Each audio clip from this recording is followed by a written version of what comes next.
Can you tell us a bit about each of your characters, please? Yeah.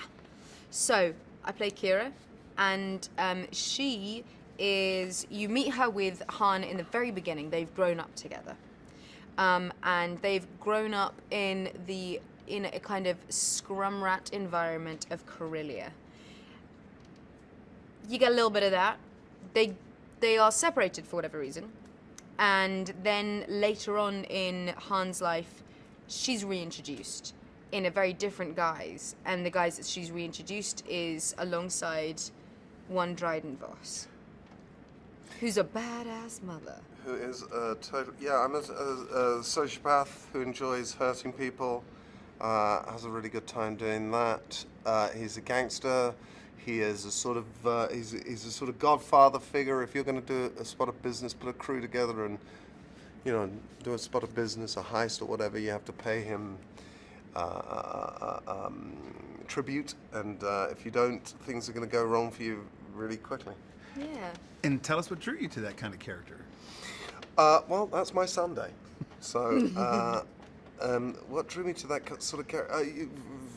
You know, look, with Star Wars, I saw an opportunity, which was my old mate Ron Howard had taken over the Star Wars movie, and so I begged him to be in it. Perfect. And what drew you to the character of Kira? Well, yeah, I mean, it's similar. I'm sure you get this with Star Wars movies where you kind of ask actors, like, why is it that you wanted to be in this movie? And you go, as the actor, you're like, who says no to Star Wars? Someone says, would you like to be a part of this? And especially with Han Solo, especially with this beloved character, it kind of, I definitely saw an opportunity for us to be making something really new and different within the realms of something that is already loved and known. So there's kind of a lot to go for there. There's a lot existing in that space for us to inhabit.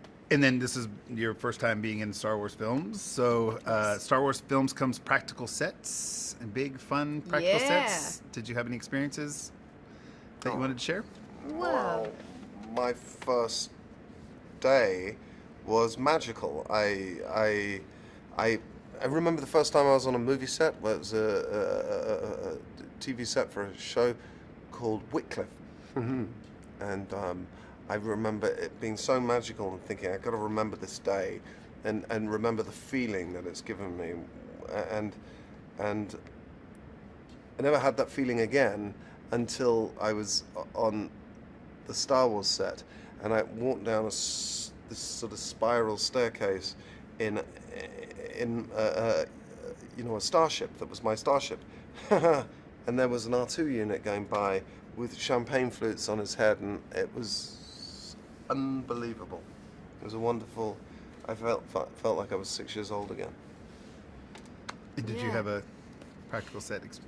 Well, I mean, it's the sets, yes, and they're huge and amazing and have everything in it that is Star Wars, but then it's when you meet a creature for the first time and you can't see the 19 puppeteers, or you can't see the dude next to you who's, like, controlling the amazing animatronics. Because when we were doing rehearsals, we kind of went and did, like, visits of the different, like, the creature compound, for example, where you get to see how they make their faces, and the insane craftsmanship. And that is what I think is so beautiful about Star Wars now, is that they have a huge amount of money to be able to make incredible movies. They do. And so they're bringing back these incredible, this craft, this absolute animatronic craft. And so you have a creature compound where you've got all of these people working on with such fine detail on something that is making movies that make fans all over the world incredibly happy. And so when you get to see that process and then be a part of that process,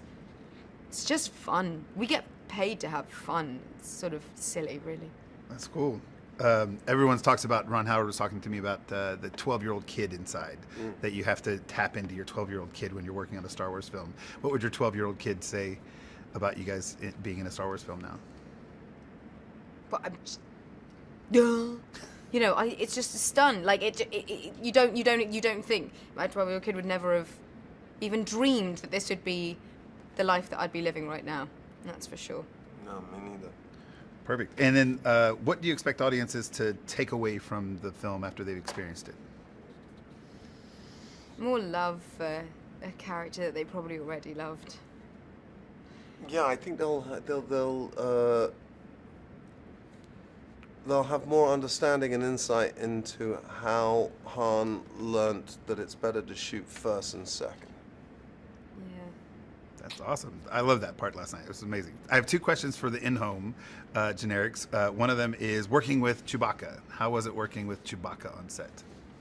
It's just brilliant. It's just like you get to hug him, and you Everybody get hugs to him. everybody hugs him. It's an incredibly huggable set. Sometimes with puppy therapy, you gotta come hold a puppy, makes you feel better. Holding a Chewie makes you feel better. Being held by a Chewie. Being held in a Chewie's arms makes you feel better about everything. And just, a Chewie close-up is a special thing. Wookiee love, right? Love. Nothing wrong One with love. love. And then there's a bonus feature, Escape from Corellia. Yes. That's going to be. Can you talk to us about Corellia and the sets and filming there, and the scenes? Yeah, with Corellia, Alden? I felt very much, and I know that Alden and I are the same in this because one of our favorite movies is Hook. True story. So when you've got the Lost Boys and you've got the Rufio part in there, and you have all of the so a much dirty down, true grit gangster version of that, in that you've got all of these kids. And you've got it in this, living in the literally underground. So it's just like a kid's imagination gone wild in these kind of crazy tunnels and this dark, dingy, dank environment. And you just, there's no adults. It's kind of, yeah, it was very imaginative and playful and fun and crazy.